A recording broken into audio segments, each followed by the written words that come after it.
827 million pounds. I want you to just sit with that number for a moment. Don't just let it wash over you like another headline about, the national debt or a tech company valuation. Picture it in cash. Picture it in 1995. Yeah, that's the key. This isn't today's money. At the time, in U.S. dollars, you're talking about roughly $1.4 billion. 1.4 billion. Gone. Just evaporated into thin air. It is a staggering sum. I mean, to put that into perspective, that amount of money could have funded the construction of, multiple hospitals, financed small nations. Or, as it turns out, it could completely wipe out an institution that had stood for over 2 centuries. And that is the key here. We aren't talking about a loss spread across a decade of bad quarterly earnings or a slow, agonizing decline where everyone sees the end coming. No, this was a cliff. It was a cratering event, a nuclear detonation in the financial sector. And the victim wasn't just any bank. It was Barings Bank. The Queen's Bank. The Queen's Bank. I mean, come on. This is the United Kingdom's oldest merchant bank. We are talking about an institution with deep, deep roots. This is the bank that financed the Napoleonic Wars. Unbelievable. When the United States bought the Louisiana Territory from France, the Louisiana Purchase Barings helped finance that deal. It survived the Great Depression. It survived 2 world wars. It felt permanent, like the Tower of London or the monarchy itself.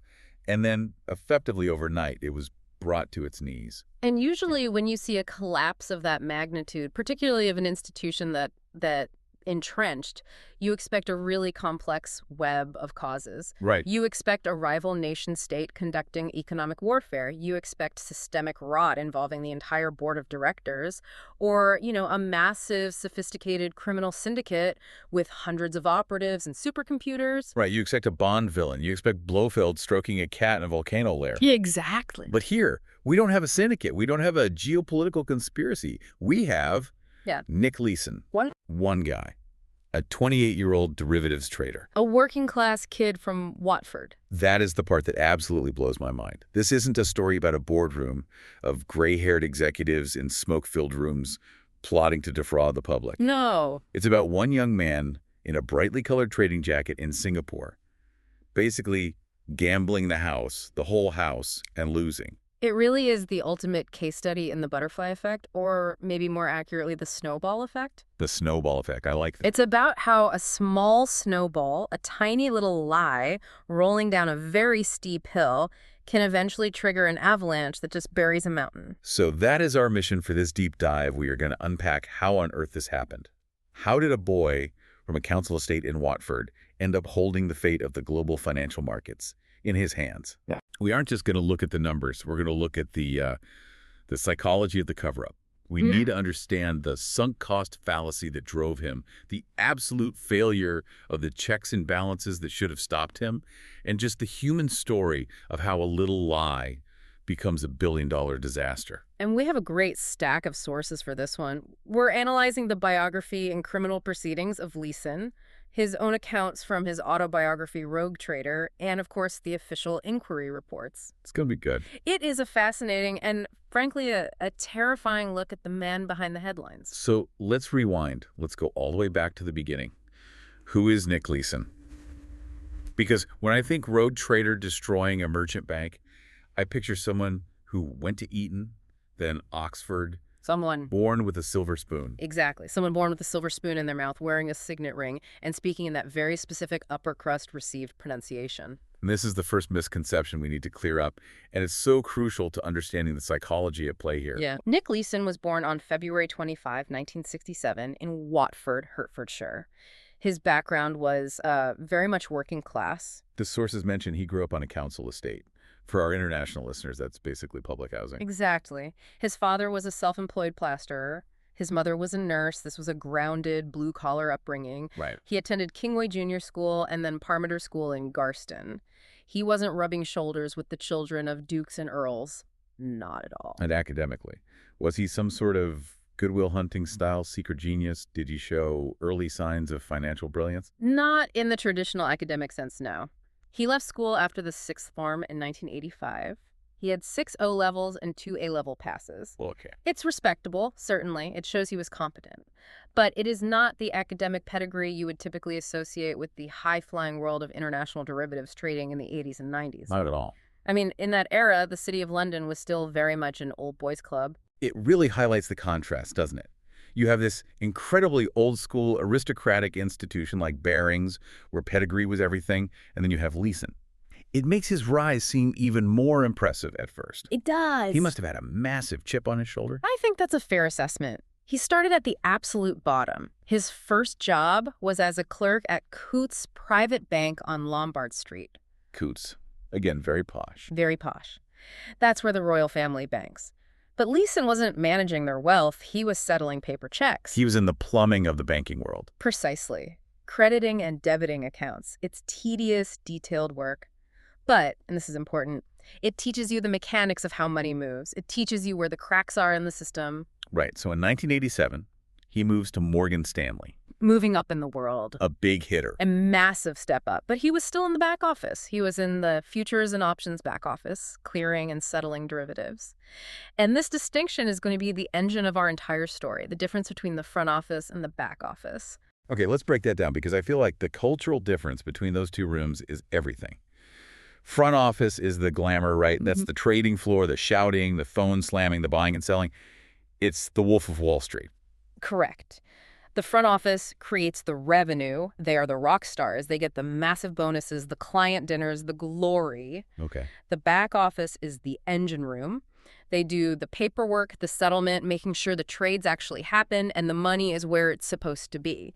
They are often viewed by the traders as support staff, or worse, as bureaucratic hurdles. The roadies versus the band. That is the perfect analogy, and the traders often treat the back office with a certain level of disdain. Leeson was in the back office, but he desperately wanted to be in the front. And he hit a ceiling at Morgan Stanley. He did. Without a university degree, the path to the trading floor just wasn't there for him. So in 1989, he joined Barings Bank. For the princely sum of £12,000 a year. Which, to be fair, is about £42,000 in today's money. A decent starting wage for a young man, but he wasn't rich. Yeah. However, at Barings, he started to carve out a reputation for himself. Not as a trader yet, but as a troubleshooter, a fixer.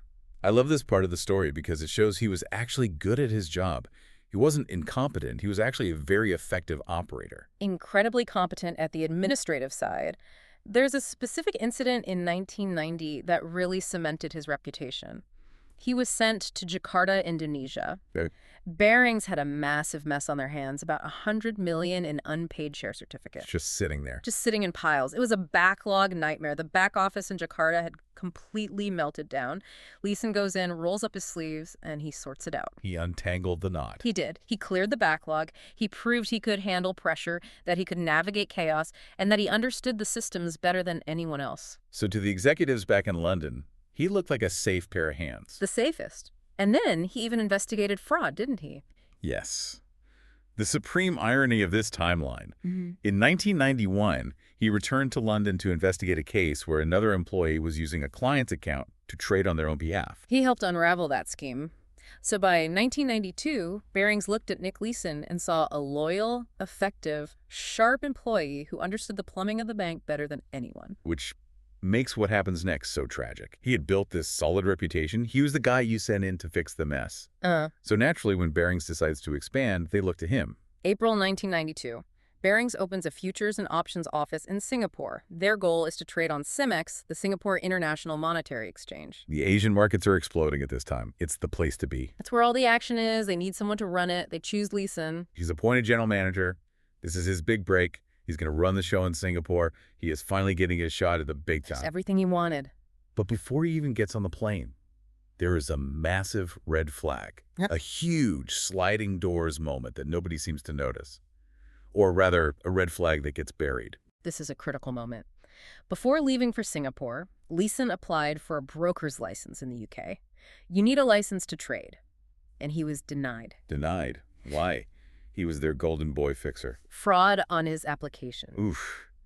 That is a heavy word. What did he do? He had a county court judgment against him for an unpaid debt to National Westminster Bank. It wasn't a huge amount of money, but it was a legal judgment. Okay. On the license application, there's a box that asks, do you have any county court judgments against you? Leeson ticked, no. He lied. He lied. The regulators in the UK checked the records, saw that he lied, and they denied the license. Flat out. So he can't be a broker in the UK because he lied about a debt. But he's about to go to Singapore to run a trading desk. Did Barings know? The source material indicates that neither Leeson nor Barings disclosed this denial when he applied for his license in Singapore. So they just glossed over it, looked the other way. It appears so. Whether it was a communication breakdown, I thought you told them, or a willful blinding to get their man in place. The result is the same. The result was that the Singapore authorities were unaware of his history in the UK. He got the license in Singapore. That is foreshadowing, if I've ever heard it. He starts his new life with a secret. Mm-hmm. But the real issue wasn't just his license, right? It was the job description itself.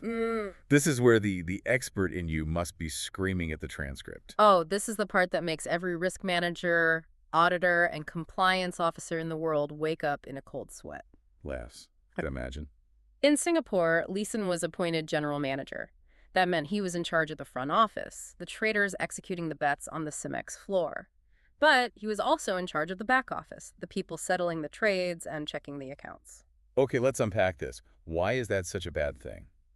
To a layman, it sounds like efficiency. One boss for the whole branch. It is a fundamental violation of financial safety. It's called segregation of duties. Yeah. You need the person keeping the score to be different from the person playing the game. Right. If the person making the bets is also the person writing down the results, they can write down whatever they want. There's no referee. He is the pitcher and the umpire. Exactly. There was no one to check his work because he was his own boss in both departments. He could make a trade on the floor, lose money, walk back to the office, and essentially tell the computer system and the staff he managed to ignore that trade or record it differently. It removed the only safety net that exists in banking. The only one that matters, and Barings allowed this. They did. It was a satellite office. They wanted to keep costs down. Why hire two managers when Nick the fixer could do both? They trusted him. And at first, that trust seemed well placed. He arrives in Singapore, he starts trading, and he's killing it. He was seen as a superstar. Now, we have to clarify what he was supposed to be doing. He was supposed to be doing arbitrage. Right. Let's define that. Arbitrage sounds fancy, but it's actually a very low-risk strategy, isn't it? Theoretically, yes, it's supposed to be boring. Arbitrage is exploiting a tiny price difference between two markets. In this case, Leeson was trading Nikkei 225 futures. He would buy contracts on the CEMEX in Singapore and sell them on the Osaka exchange in Japan, or vice versa. If the price in Singapore is $100 and the price in Osaka is $101, You buy in Singapore, sell in Osaka, and pocket the $1 difference. exactly. It's free money, basically. Or at least it should be. It's steady, boring money. You aren't betting on the market going up or down. You are just betting on that little price gap closing. London thought he was doing this safe, boring trading. But because of his dual role. He could hide the fact that he was doing something very, very different. He wasn't just doing arbitrage, he was gambling. But initially, the gambling paid off. Big time. He made £10 million for Barings, which was roughly 10% of their entire annual profit at the time. Just stop and think about that. One guy in a small office in Singapore is generating 10% of a historic bank's entire annual profit. He must have been treated like a king. Untouchable. He earned a bonus of £130,000 on top of his £50,000 salary. He was the golden goose. But beneath the surface, the mechanism for disaster was already running. This brings us to the infamous account number. You know this story, you know the number. 8888. A very lucky number in Chinese culture. 8 symbolizes prosperity. The irony is just, it's painful. So, what was this account actually supposed to be? Officially, it was an error account.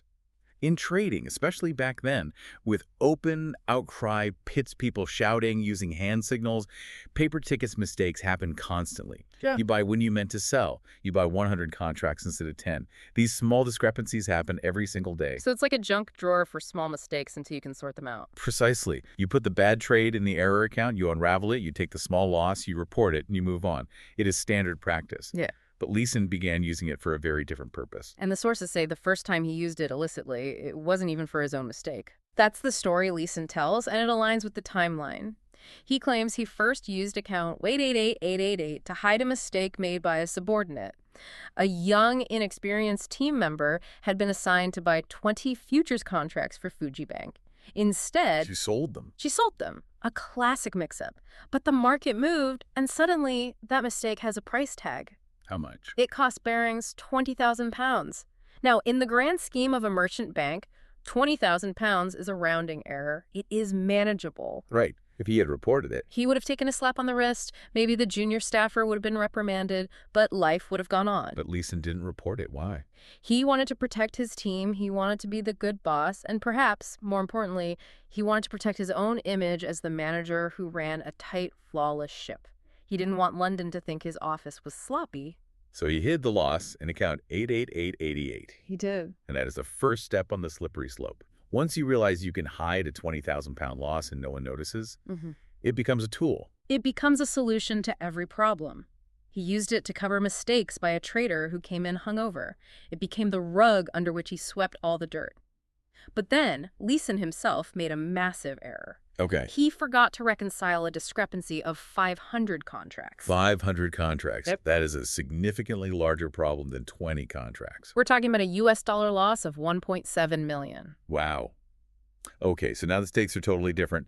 20,000 pounds is a sorry boss moment. $1.7 million is a you're fired, your career is over, and maybe you get sued moment. Exactly. He concluded that the only way to keep his job, his lifestyle, his reputation as a star was to hide it. So he shoves it in the 5/8 account. He did. And because he controlled the back office, he could instruct the system to simply exclude account 88888 from the reports that were sent to London. So London sees the profits he's reporting from his winning trades, but they don't see the losses accumulating in the secret drawer. They are looking at a balance sheet that is effectively a fiction. A complete fiction. London thought he was executing a very specific, low-risk strategy. They saw the profits coming in. What they didn't see was that to generate those profits, he was taking wild, unapproved risks, and every time he lost, he just hid the evidence. And there's a question about personal gain here, too. Leeson always insisted he didn't use the account to steal money for himself, right? Like, he wasn't siphoning cash into a Swiss bank account to run away to a tropical island. He has always maintained that. He claims it was all about reputation management, keeping his job, and maintaining that star status. However, we have to be objective with the sources. Okay. Investigators later located approximately $35 million in various bank accounts tied to him. That is a significant discrepancy from I just wanted to keep my job. It is. Whether that money was bonuses he felt he earned through his fraudulent profits or direct skimming is, I think, up for debate. But regardless of whether he was lining his own pockets, the primary driver of the collapse was the trading losses themselves. The hole he was digging was getting deeper every single day. And this brings us to the psychology of the gambler. Because that's what he became. He wasn't trading anymore, he was gambling. And he had a specific strategy for when he was losing. The doubling strategy. In gambling theory, it's often called the martingale system. It's seductive because the math seems to work. Right. The idea is simple. If you lose, you just double your bet next time. Exactly. Because if you win the double bet, you make back your original loss plus a profit. If you bet £100 and lose, you're down 100. So you bet 200. If you win, you're now up 100 overall. If you lose that, you bet 400. Then 800. It works mathematically until you run out of money. Or until a house limits your bet. But here, Leeson was the house. He was the one approving the funds from London. He was the one overriding the limits. And the most dangerous part, it had worked for him before. It had. In 1993, he had a negative balance of £6 million in the error account. He doubled down, the market turned in his favor, and he cleared the debt. He got back to zero. He even vowed he would stop. But you never stop when you're winning like that. That just reinforces the bad behavior. It tells you, I can fix this. I fixed it last time. I'm invincible. That is the success bias. He believed he was a trading genius who could outsmart the market. He thought he could bend the Mickey to his will. But the numbers started to turn against him, and they turned aggressively. Let's look at the timeline of these losses because the acceleration is just terrifying. At the end of 1992, the error account is down £2 million. Manageable for a bank like Barings, but bad. Okay. By late 1993, it's down $23 million. This is now a serious crisis. A huge problem. And by the end of 1994, it has ballooned to £208 million. £208 million. That is, I mean, how do you hide a hole that big? You can't just slide that under the carpet. That's a mountain under the carpet. You have to lie constantly. You have to become a master manipulator. Leeson had to fabricate stories to London to explain why he needed more and more cash. Right, because Trading requires cash. It requires margin. Can you explain that for us? Sure. When you trade futures, you don't pay the full price up front. You put down a deposit, which is called a margin. If the market moves against you, if you are losing money, the exchange, in this case CIMEX, issues a margin call. They call you up. They say, you are risky right now. Give us more cash to cover your position, or we're closing you out. So CIMEX is calling Leeson saying, we need $10 million today. And Leeson has to call London to get it. Exactly. And he would tell London, hey, business is booming. We're doing so many trades for clients. I need more liquidity to fund these profitable positions. Or he would say the exchange has raised their rates, or a client is late paying. He made up endless excuses. And London sent the money. They sent the money without close scrutiny. Because Leeson was their star performer. You don't question the goose laying the golden eggs, even if the goose is asking for an awful lot of birdseed. They were blinded by the reported profits. They thought they were funding a money printing machine. There is a famous story where the auditors actually got close. They asked about a discrepancy, and Leeson forged a bank statement. Forged it how? He physically cut and pasted numbers from one statement to another using scissors and glue, photocopied it to hide the cut lines, and faxed it to the auditors. High-tech fraud. Scissors and glue. And it worked. They signed off. So, we enter 1995. The hole is massive, $208 million. But maybe, just maybe, if the market stays calm, if nothing crazy happens, he can slowly trade his way out of it. That was likely his hope. He needed stability. He needed the market to be boring so he could earn premiums and slowly fill that hole. Okay. So on January 16th, 1995, he placed a massive bet designed to profit from a quiet market. He placed a short straddle on the Singapore and Tokyo exchanges. Okay, short straddle. That sounds technical. Break it down for us. What was he betting on?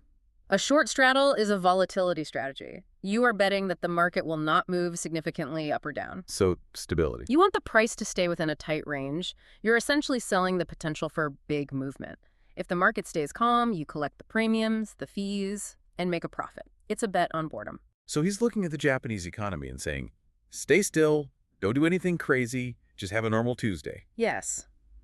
He practically bet his life and the bank's life on a quiet day in the markets. And then the universe intervened. January 17th, 1995, the very next day. The Great Hanshin earthquake hits Kobe, Japan. It was a catastrophe. A magnitude 6.9 earthquake. It devastated the city of Kobe. Bridges collapsed, buildings fell, fires raged. Thousands of people lost their lives. A massive humanitarian disaster. And naturally, the Asian financial markets reacted. They reacted violently. The foundation of the Japanese economy was shaking, literally and metaphorically. The Nikkei index plummeted. And Leeson's bet was that the market would stay stable. Instead, it swung wildly downwards. His short straddle was decimated instantly. He was losing millions by the minute. This is the moment. This is the ultimate crossroads. He could have stopped. He could have picked up the phone, called London and said, there's been an earthquake. It's a natural disaster. The positions are blown. We've lost a lot of money. It would have been a career-ending phone call. He would have been fired. He would have been investigated for the previous losses, for sure. But Barings would have survived. They would have taken a massive hit, maybe hundreds of millions, but they likely would have survived. The earthquake would have been the excuse. It was an act of God. But he didn't make the call. No, he did the opposite. This is the sunk cost fallacy taking over his entire brain. He tried to recoup everything in one go. What did he do? He looked at the crashing market and decided to bet on a rapid recovery. He bet that the Japanese economy would bounce back immediately after a massive earthquake.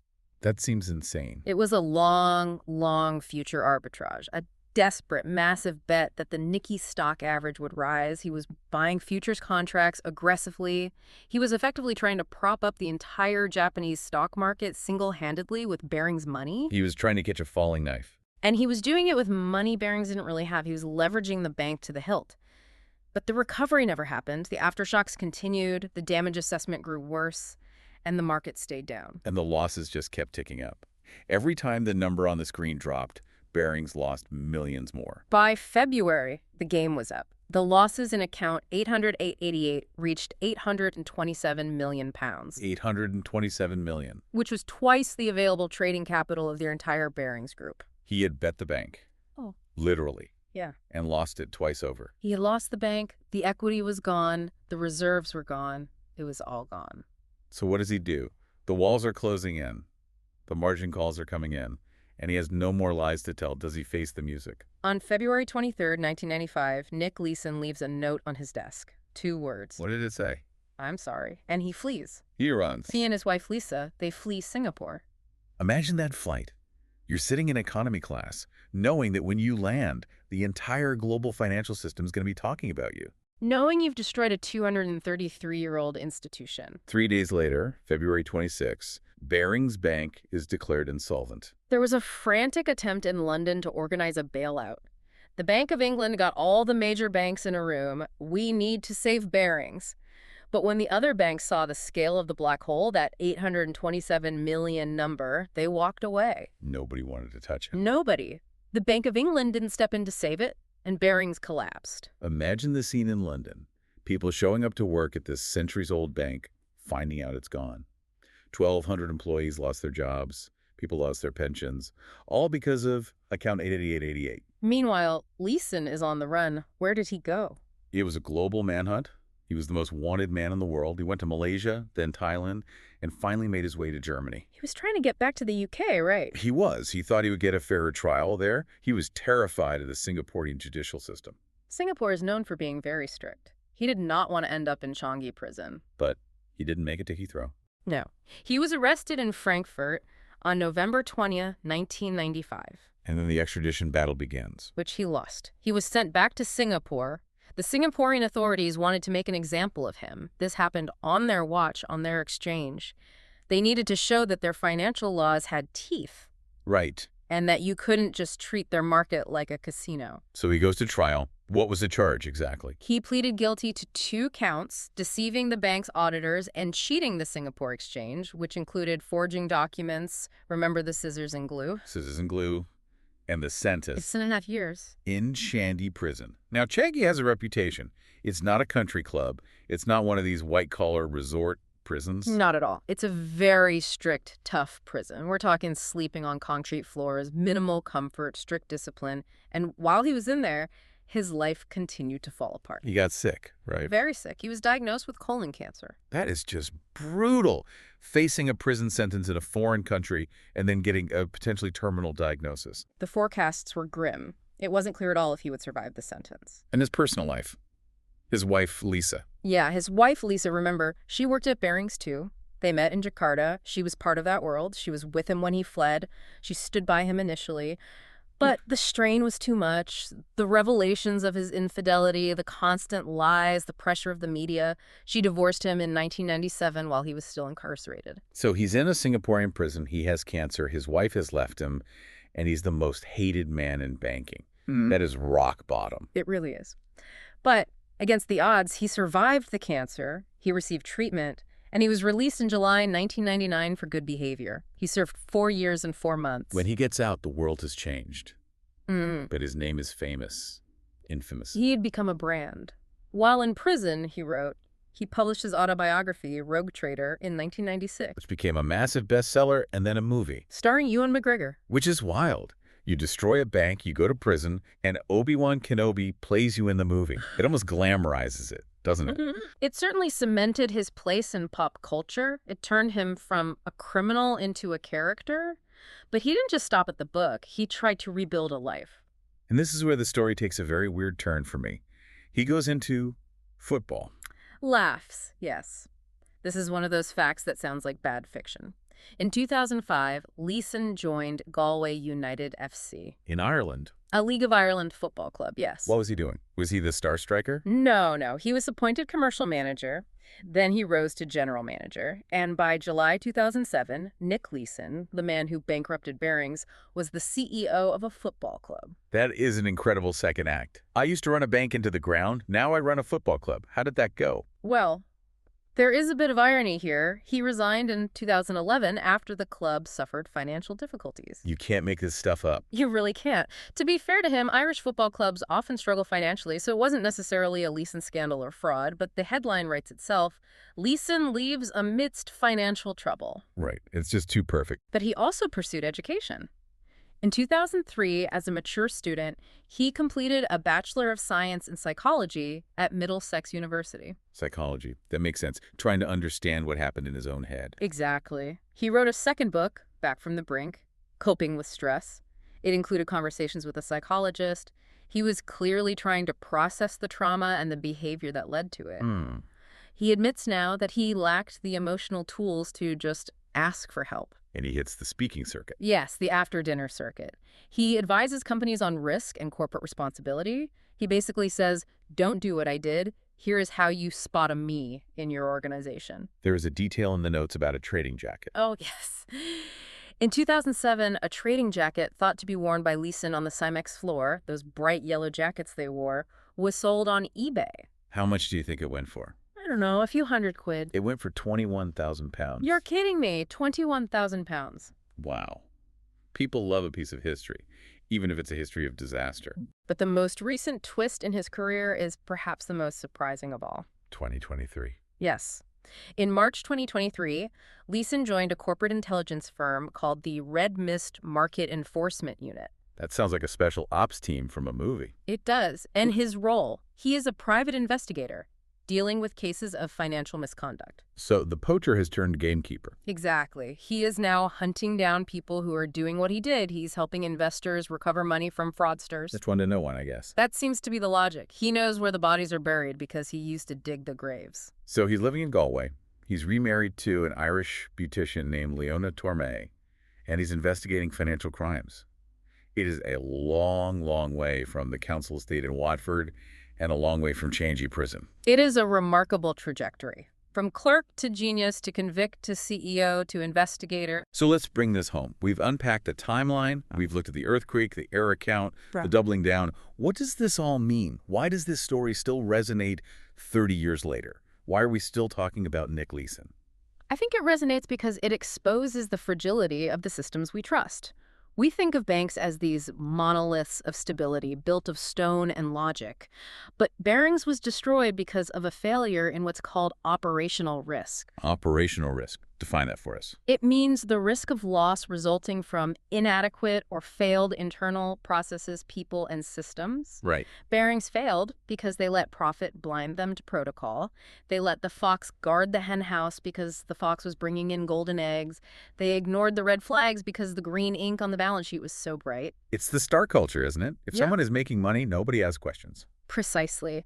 And for the individual, it is the ultimate lesson in the sunk cost fallacy. Explain that for the listeners. It's the tendency to continue an endeavor once an investment in money, effort, or time has been made. Leeson lost money. Instead of accepting that loss, he felt he had to invest more to fix it.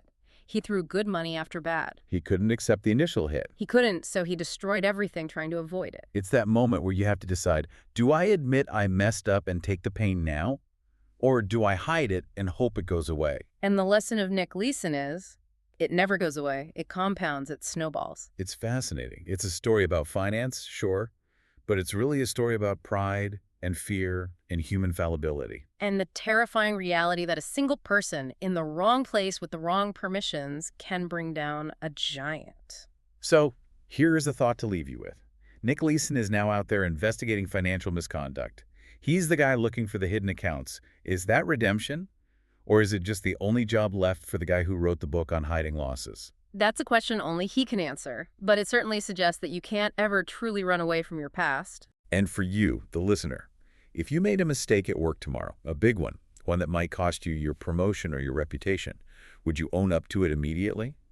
Or would you open your own version of account 888888 and try to fix it before anyone noticed? It's a harder question to answer than we'd like to admit. That's it for this deep dive. Thanks for listening.